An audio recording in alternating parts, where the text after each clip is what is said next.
selling techniques. There's a whole lot of things here. I'm just going to touch on a couple of ways. I don't actually know this guy, but I know an artist in St. Louis who did a very similar thing. She's got like 5 CDs out, and at her table, she had a sign that said, here are the CDs. She had pictures of them all laid out, $15 each. So let me ask you, when you have multiple items for sale, is there a better way to do it? What would that be? What's that?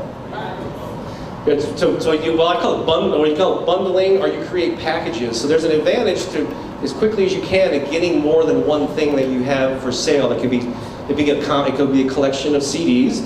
It could be CDs with T-shirts and caps or mugs or whatever is appropriate. It could be you have some stuff on USB drives or whatever. That's another way that a lot of artists are moving. But combine them and make it economically beneficial for them to buy the bundle. So you can price these in any way you can. You can go lower, you can go higher.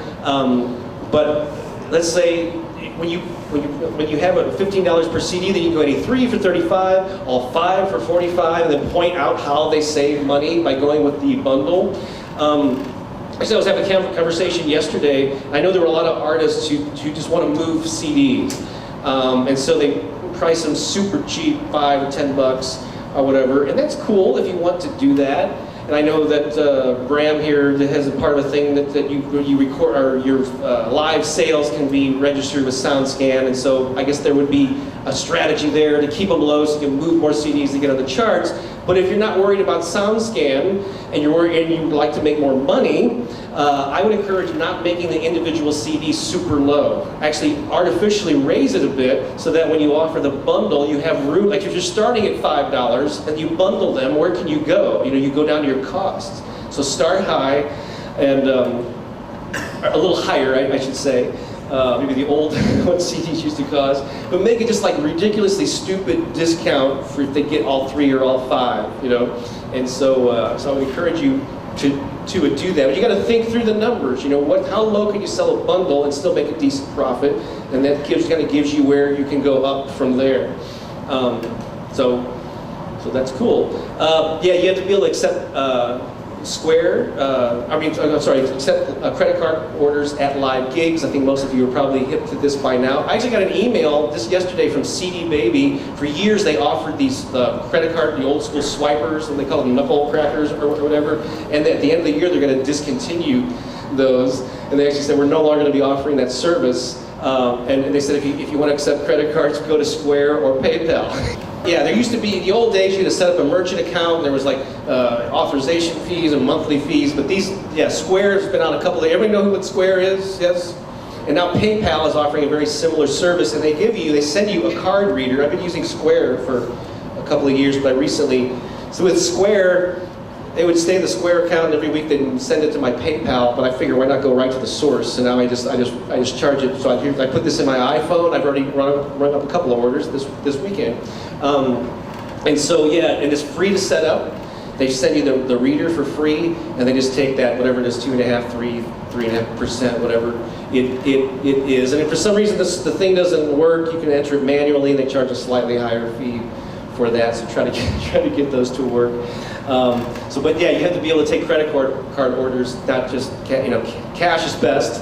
Checks are a little iffy, But yeah, so do, and the website for Square is squareup.com. Squareup.com is the website for that. PayPal, I think you all probably know where to find, or probably most people have something. The secret weapon. If you want to get people over to your merch table or your trade show table or whatever, one of the easiest ways is to have a bowl of candy. In fact, did you notice at Tom's table back there? I know because I reached in and grabbed like 4 or 5 pieces myself just yesterday.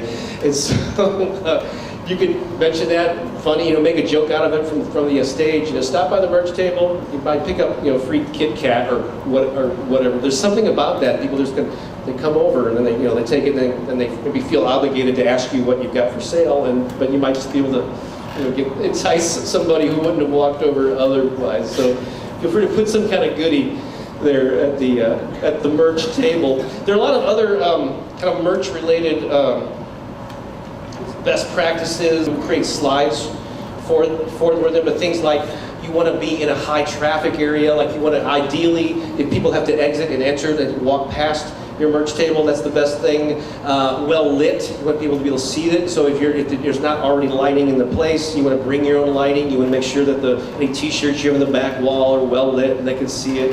And so things like that have a variety of sizes and all that stuff. Oh, and then show the merch on stage. A lot of times, you probably do this yourself. I got CDs for sale, they're over there, and that's cool. But what if you held it up? What if you brought them with you? Like I brought my books here, and I'll be mentioning shortly. So maybe even, and at first I'm thinking, well, maybe you can even wear the t-shirt, and that would be cool, but that might be a little goofy to wear your own t-shirt. I had that thought. But what if you highlighted someone in the audience who maybe they showed up at your show wearing your t-shirt, have them come up on stage and model it, you know? And then last night I had this brainstorm, and I had to write it down here, but this band called Christafari, they're actually a Christian reggae band, and they tour the world with like 10 people and do it profitably.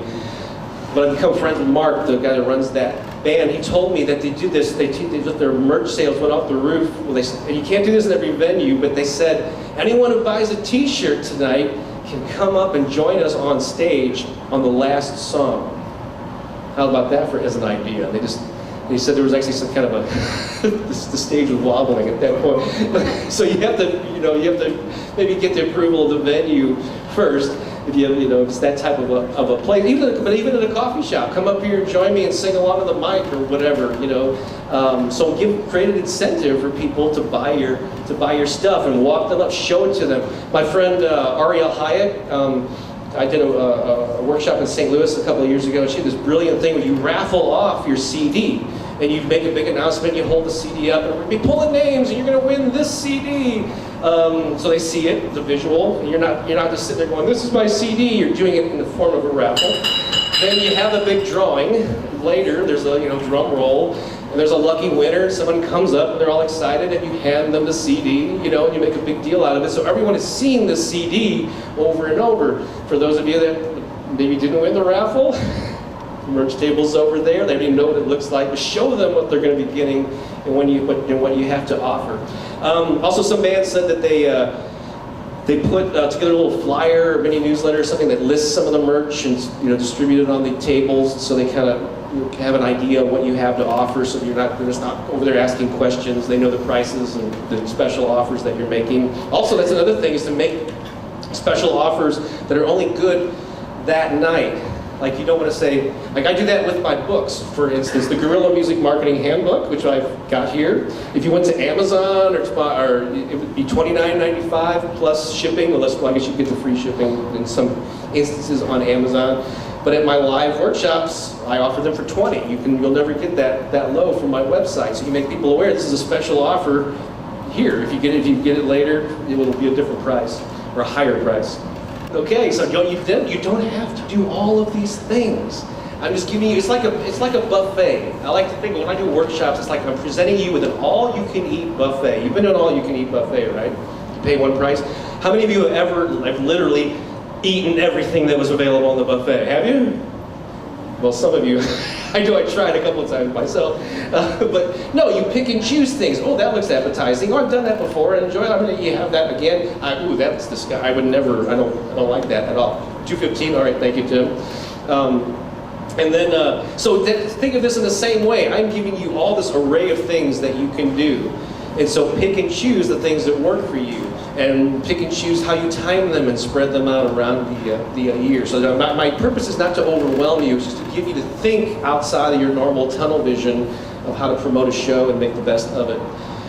The peak moment sales pitch. So Tom earlier today said that every band, every artist has at least 2 or 3 songs that always connect and create those moments. Whether even if you haven't perfected all the stagecraft, you know that in your set there's these songs that resonate with people.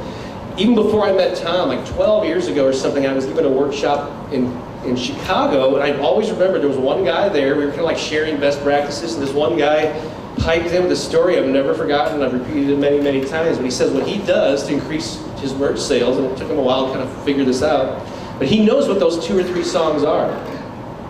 And so he saves, and if those songs, hopefully they're available on an album or as a download or something that you're offering, they're recorded and available for sale.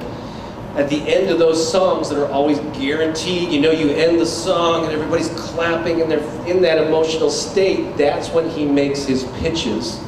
When they're in that feel-good moment type state, it hasn't left them, still washing over them. He said, by the way, if you want to take that song home with you, it's on our X album back there, I'd be happy to sign that for you. You hear the phrasing there? If you want to take that home with you, which means take that feeling home with you. And I don't know if we've said it today, but I've heard Tom talk about how people go back to the merch table and they say, I want that song. They don't remember the name of it. I want that song because I want to take it with me because I want to play it and feel that way again later.